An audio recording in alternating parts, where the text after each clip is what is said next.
Article 13(3) का रूढ़िगत ग्राम सभा का जो महत्व है, उस महत्व को आप समझ चुके हैं। साथ ही मैं आपसे निवेदन करना चाहूंगा, उसी के साथ हमारे पूर्वज पुरखों के अनुशासन को भी समझना है और हमारे अपनी जगह पर वापस बैठ जाए। आपका निवेदन स्वीकार कर लिया गया। पुलिस प्रशासन को भी खूब खूब धन्यवाद, आभार, जोहार। साथियों, आज इस गलियाकोट से, आज इस चौरासी से, इस सागवाड़ा से, डूंगरपुर से, आसपुर से, दोड़ा से जो जन जागरण उठ करके खड़ा हुआ, वो जन जागरण आज की डेट में, आज की तारीख में भील प्रदेश के 43 जिलों में पहुंच चुका है। मेरे साथियों, ये सब आपकी मेहनत की बदौलत है मेरे भाइयों। लेकिन कभी कभी हमको दुख इस बात का होता है कि इस गलियाकोट से जो आंधी उठी, इस डूंगरपुर से जो आंधी उठी, उस आंधी का जो धुएरा है, जो रफ्तार है, वो जैसे जैसे आगे बढ़ी, वैसे वैसे यहाँ पर कभी कभी कमजोर महसूस होती है।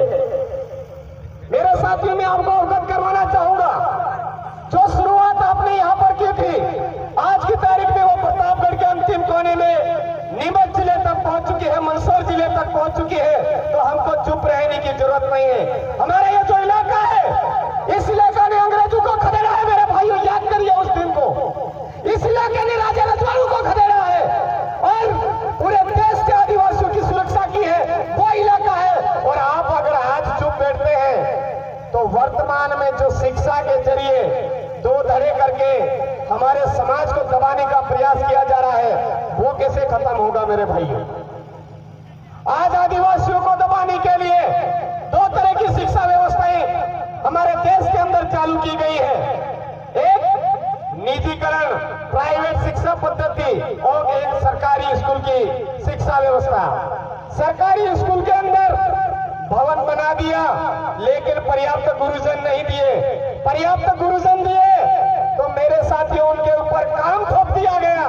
किसी को किचन गार्डन का काम, मिड डे मील का काम, कोई जनगणना, कोई पशु गणना, कोई कौन सी गणना, दुनिया भर के कामों में व्यस्त करवा दिया।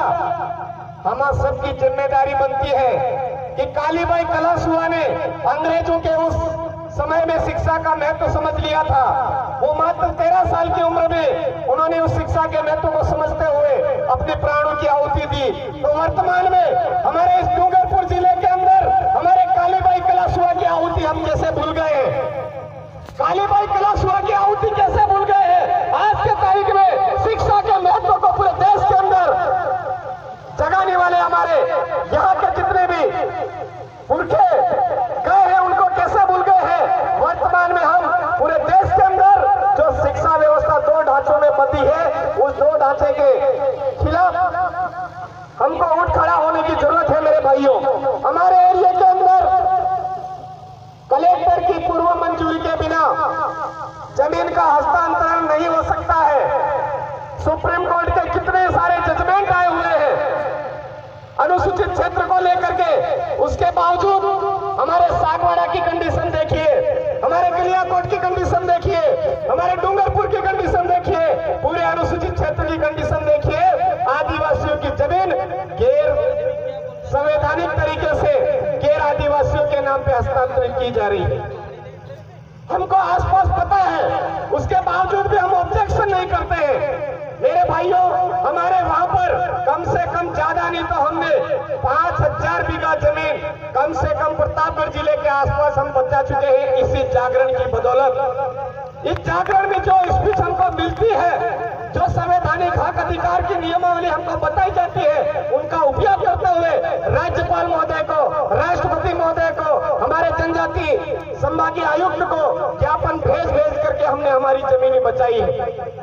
तो हमारे इस डूंगरपुर के आसपास जो जमीनें जा रही है, उनको बचाने का प्रयास क्यों नहीं किया जा रहा है?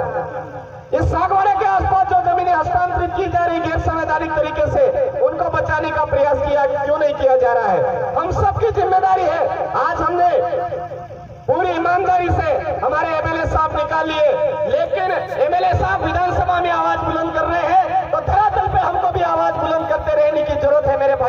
ये हमको समझने की जरूरत है। वर्तमान में हमारे इस एरिया के अंदर और भी जो निजीकरण बढ़ रहा है, उस निजीकरण में हमारे यहाँ की जो ठेका पद्धति है, हमारे आसपास जो जल है, हमारे संसाधन है, उनको भी कहीं ना कहीं कवर अप किया जा रहा है। वर्तमान में हमारे दिनेश दादा खानन ने एक आवाज उठाई कि आप आदिवासियों को ठगना बंद करो। वो घुमा फिरा करके बोल रहे हैं कि हमारे पोंगे पंडितों को डरा रहे हैं। अरे पोंगे पंडितों को डराने की तो शुरुआत भी नहीं कही है, हम भी तरीके से समझा रहे हैं। वो समझते होंगे कि दिनेश भाई खानन अकेले हैं, उनको गुंडा बोल करके हम दबा देंगे, उनको बदमाश बोल करके हम दबा देंगे। हम अच्छी तरह से समझ चुके हैं असली गद्दार और असली गुंडा और असली बदचलन लोग आप हो जो तिलक तराजू तलवार बन करके हमारे इस एरिया में आए हो। ये हमको समझने की जरूरत है और समझाने की जरूरत है। वर्तमान में हमारे इस एरिया के अंदर हमारी जो कानून व्यवस्था है, न्याय व्यवस्था है, उसको भी कहीं ना कहीं दिग्भ्रमित करके, बर्बाद करके उनकी न्याय व्यवस्था को थोपने का प्रयास किया जा रहा है। उनकी उस व्यवस्था को खत्म करते हुए हमारी न्याय व्यवस्था को सुव्यवस्थित करने के लिए डूंगरपुर में जो पाल व्यवस्था है, पालवी व्यवस्था आज भी नहीं बिगड़ी है। इस पालवी व्यवस्था को हमारे प्रतापगढ़ के साथियों ने बहुत अच्छी तरह से समझा और यहाँ की जो व्यवस्था है उसको वहां तक हम लागू करवाने में हमारे साथियों को समझाने का प्रयास कर रहे हैं। तो मेरे तमाम साथियों जो आपसी मनमुटाव में जुटे पड़े हैं, डटे पड़े, उनसे निवेदन है कि आप समाज की जाजम जो आपने तैयार की थी वो छोटा मोटा काम नहीं किया था, पूरे देश के आदिवासियों को एक नया मार्गदर्शन देने का काम किया, उसको बरकरार रखिए, दुगुनी स्पीड दीजिए। इसी आशा और विश्वास के साथ में आज इस मंच पर मुझे बोलने का मौका दिया,